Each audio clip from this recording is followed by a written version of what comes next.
Les murs des ténèbres, terre des Custodians, 178 mondes, sous le grand dôme. Chapitre 8.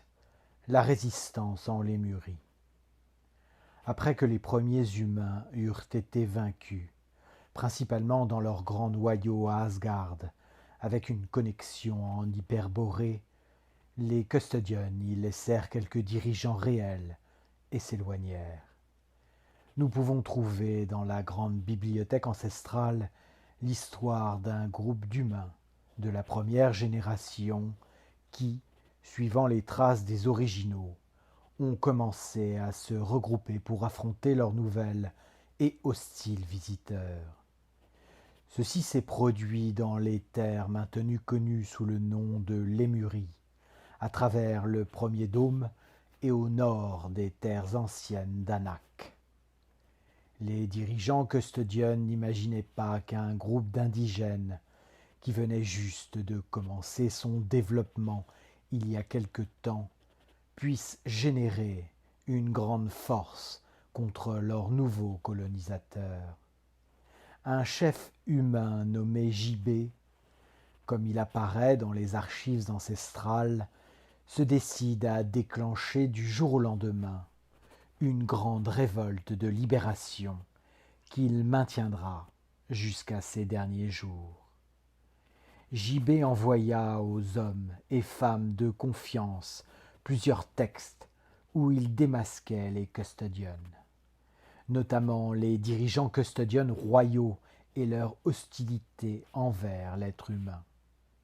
En fait, les Custodians essayaient de manipuler l'humanité de la première génération en leur faisant croire que cette colonisation n'était rien de plus qu'une transition afin de les libérer d'un autre Jung qu'ils s'étaient inventé et que, s'ils quittaient les terres, la race humaine entière périrait.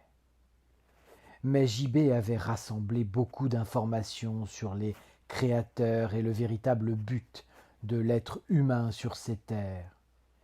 Il a convaincu son groupe le plus restreint que cela était totalement contraire aux informations que les Custodians leur avaient fournies. Beaucoup d'autres humains commencèrent alors à suivre JB et à rejoindre sa cause.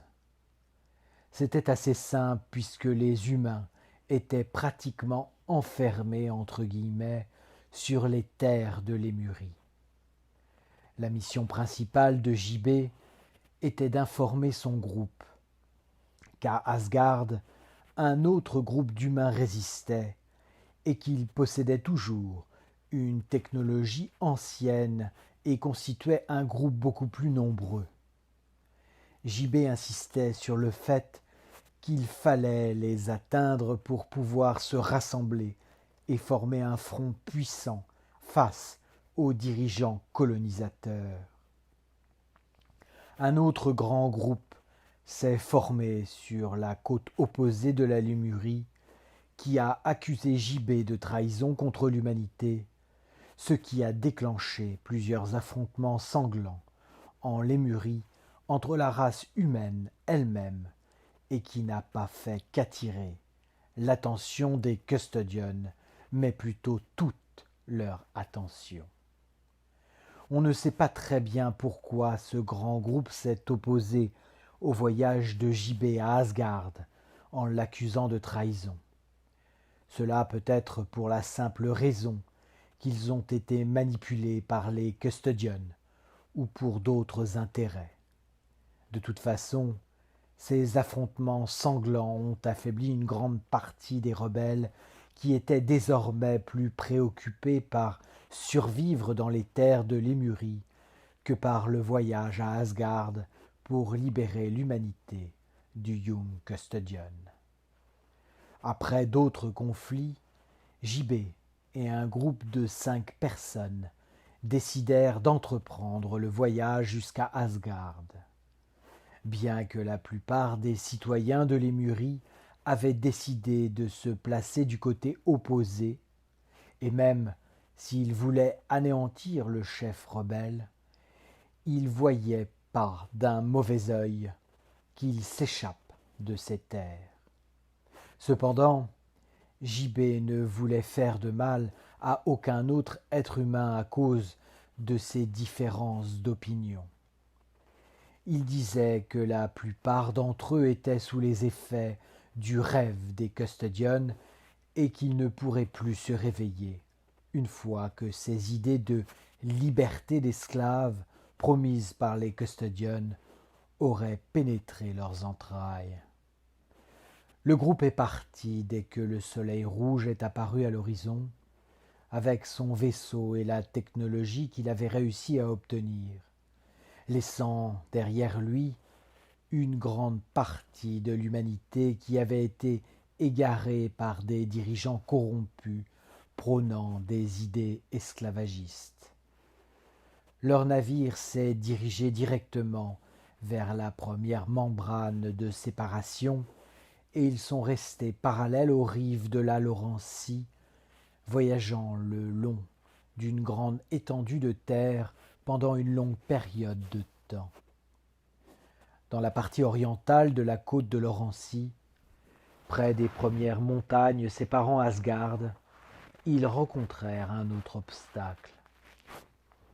Un grand reptile apparaissait au-dessus de l'océan. Ce reptile gardait les rives d'Asgard entre les montagnes enneigées, et il n'allait pas être une tâche facile que de pouvoir le passer. La créature avait une taille colossale, et le groupe de JB était affaibli par tout le voyage vers cet endroit reculé.